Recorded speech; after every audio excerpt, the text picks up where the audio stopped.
All right, what questions do you have? Which ones do you want to see? Go. Yes.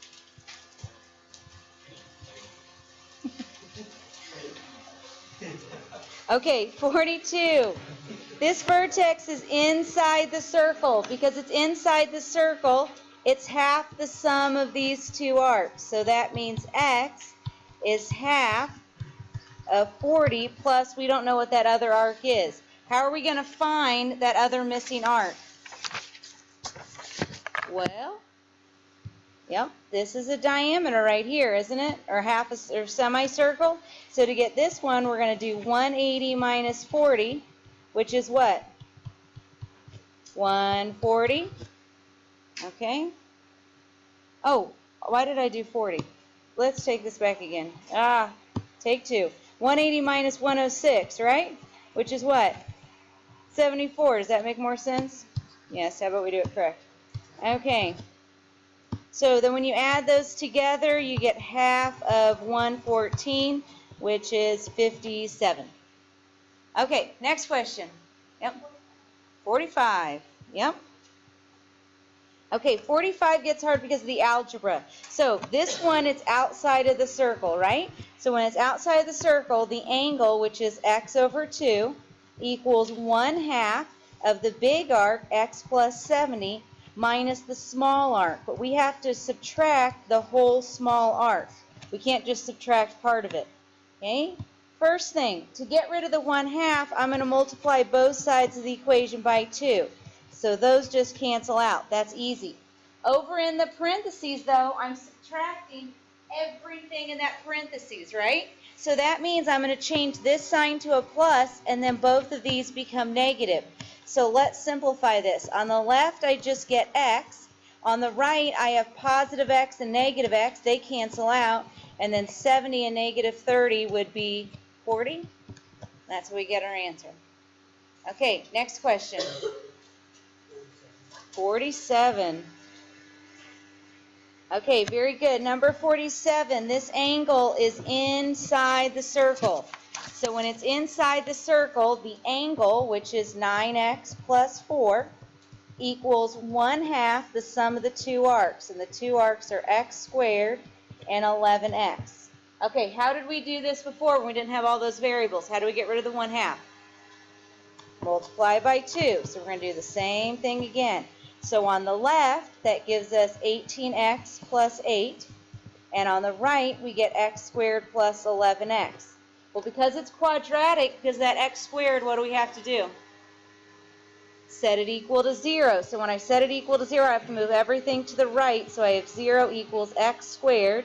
Subtract that 18x, and I get negative 7x. Subtract the 8 and get negative 8. So now this factors.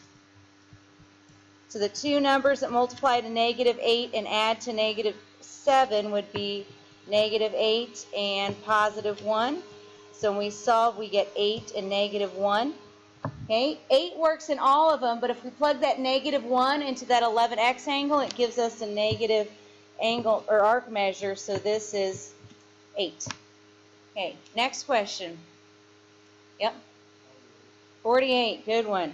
Okay, to set this one up, you're going to need a system. So let's start. They gave you 65, and would we all agree that 65 is inside the circle? Yep, so it's inside the circle. The angle, which is 65, is half the sum of the two arcs. Which two arcs would you have to add together? Y and x. Very good. Okay, so there's one equation. Let's try another equation.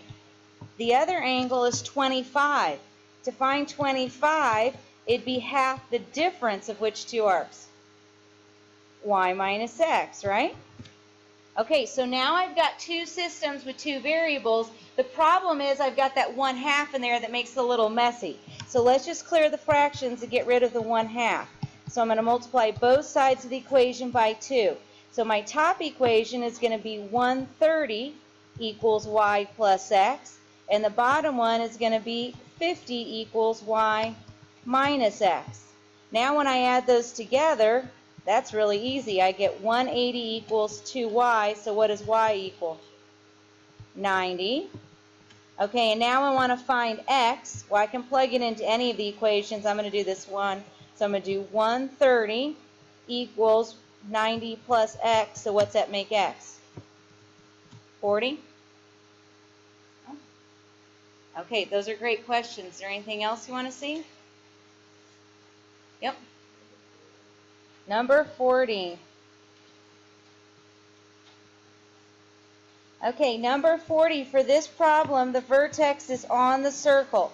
So when it's on the circle, the angle, which in this case is 3x plus 27, is 1/2 of the intercepted arc.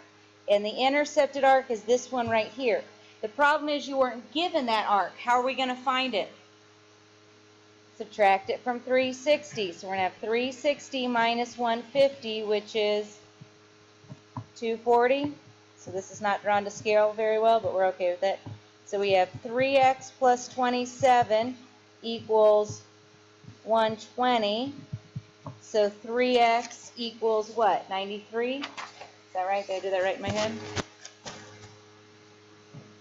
Oh, all right. I've lost my mind. Okay, 210. Let's change the numbers and pretend it all never happened. Okay, 210. Half of 210 is what? 105. We subtract 27 and we get, what do we get?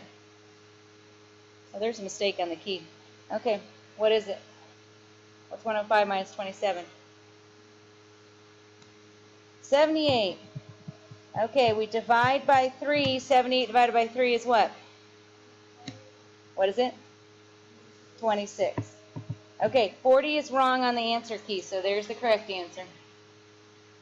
All right, good call. Which other ones do you want to see? Yep. 46.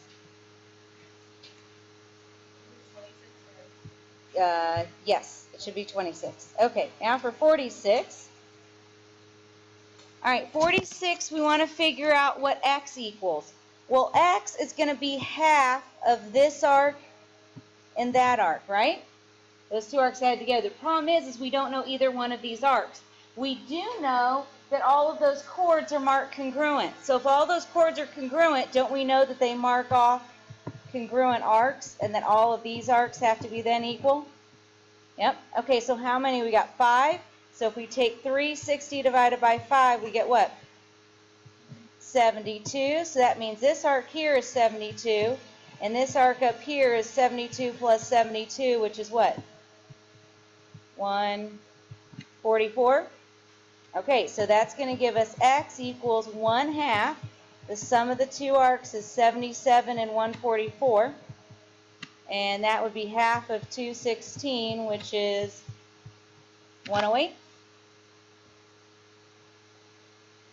Okay, we got a few more minutes. If you've got a couple more questions, I'm happy to work them. Anything else? Those are the big ones. Those are the ones people normally ask about. Think we're okay? Awesome.